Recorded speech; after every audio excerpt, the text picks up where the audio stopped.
بسم الله الرحمن الرحیم. السلام علیکم ورحمۃ اللہ وبرکاتہ.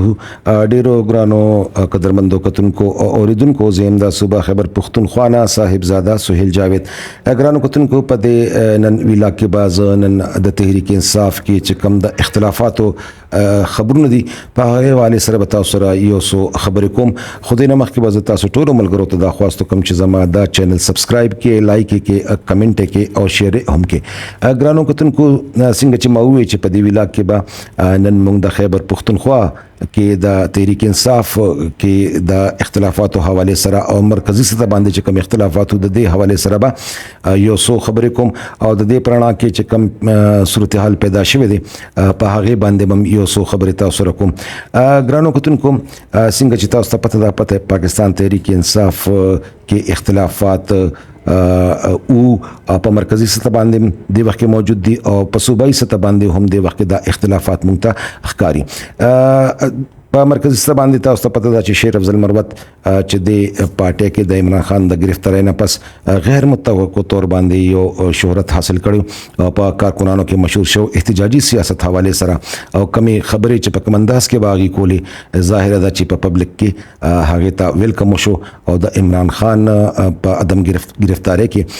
هغه یو قسم خپل لیډر وګرځو چې هغه د دې معیار مطابق دا شیر افضل مروت چې کوم دی تحریک انصاف کې هغه وخت کې د خواشته او خفغان اظهار کو او الزامات لګو چې شبلی فراس او د عمر ایوب په وجه باندې چې اپوزیشن لیډر دی د دې په وجه باندې زه د پارټي نه د خواکېږم او دوی زما لارې نیسي او خان ته چې کم سیاست دی وخت کې ضرورت دی هغه ته ما دی نه پرېږدي. خو غیر متوقع طور باندې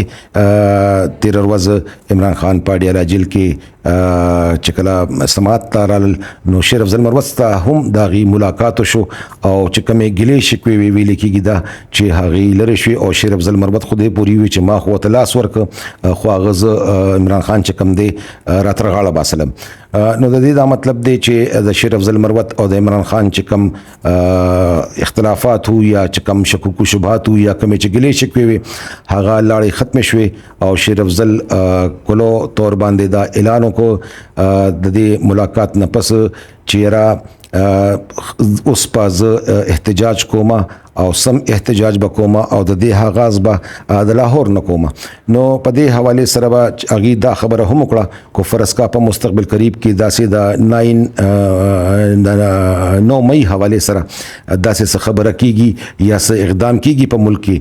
نو یا داسې انتشاري ټایپ نو دا غي ذمہدار چې کم دی هغه به عمران خان نه او هغه به ویزیم دا شیر افضل مروت خپل سټیټمنټ ورکړی دی. د دې بیان نه پس ناظرینو کوم د دې بیان په پس منظر کې راشو یا موږ د دې جایزه والو نو دا دغه یو ډیر عام طرف ته اعلان دی د پاکستان تحریک انصاف د طرفه چې د پاکستان تحریک انصاف کارکنان یا د هغې سره ریلیټډ چې کوم سټوډنټس فیډریشنز دي د هغې طرفه په سړکونو باندې د وتو یو واضحه اشاره ده. او بیا د شیر افضل مروت طرفه دا اعلان کول کو یرا د 9 مئی شان واقعیات په مستقبل قریب کې راشي چې کوم سیاست زکم په دې دوران کې نو هغې دا وی چې یرا دا الزامات په عمران خان باندې نه لګي بلکې دا الزامات په شیر افضل مروت وی چې په ما باندې لګي. نو داسې خبره کول زما په خیال دام چې کوم دی دیبا په یو مثبت اثر نه غورځيږي په معاشره کې او ظاهر ده چې دا به یو نیگیټیو طرف ته ځي او ولې چې دا خبره ظاهر ده چې انتشاری سیاست ته بزي د انتشار په لار باندې بزي او کوچره فرض کا د روش باندې د روان سیاست د پاکستان تحریک انصاف شیر افضل مروت صاحب کوي نو زه ډیر افسوس سره هم چې ظاهر ده د سره مزید سیاسی عدم استحکام پیدا کیږي او د سره نقصان ظاهر ده چې د پاکستان تحریک انصاف زیات کیږي ولې چې دا یو قسم کلو جنگ بشي ریاست سره او زمونږ د پاکستان پاکستان مسلح افواج آرمی چیف جنرل سید عاصم منیر شاه صاحب ډیر واضح تور باندې په تیر دوه خپل خطاباتو کې چې یو علماء او مشایخ سره او دویم خطاب داږي چې کوم بیاو 14 اگست حواله سره چې کوم تقریبا هغه کې چې کوم هغه سپیچ کړو هغه دوه خبرې هغه کې ډېری واضح وي او اشاره وا چې را په ملکی کو څوک انتشاري سیاست کوي او د ملک سلامتی سره لوبي کوي د عوامو جان او مال سره لوبي کوي معیشت سره لوبي کوي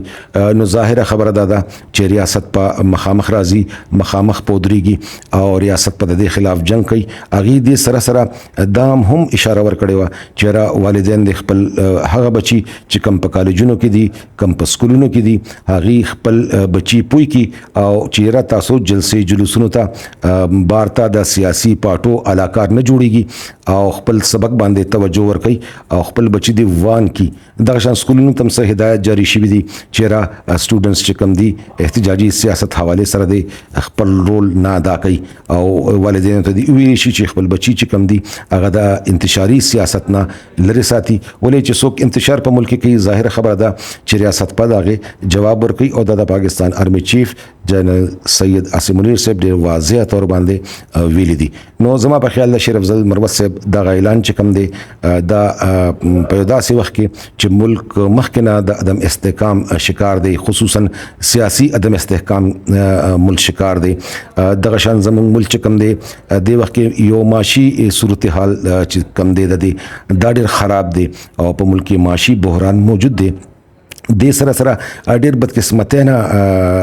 خبره ده او زه ډیر افسوس سره وایم چې دا کم سیاسي صورتحال دی او د وخت کې هغه یو بل بحران طرف ته هم لګیا دی رواني او هغه به عیني بحراني چې دا به یو ډیر د بدقسمتۍ خبري او درې بحران چې کم دی وخت کې په سر باندې دي د دې مقابله کول ظاهره ده د تبا ملک او قوم ته نقصان نسی څومره چې په ملک کې اندرونی استحکام نه سیاسي عدم استحکامی معاشي عدم استحکامی او آئینی طور باندې کو هم بحرانونه پیدا کولو کوششونه لګیا دي کیږي نو کچې داسي ظاهر ده چې د تبا د دینه به عام پبلک ته دغه نه فائدہ نه او د دې به الټا نقصانی نو دا خبرې چې کومې دي ظاهره خبره ده چې شیر افضل مروت صاحب په خپل خبرو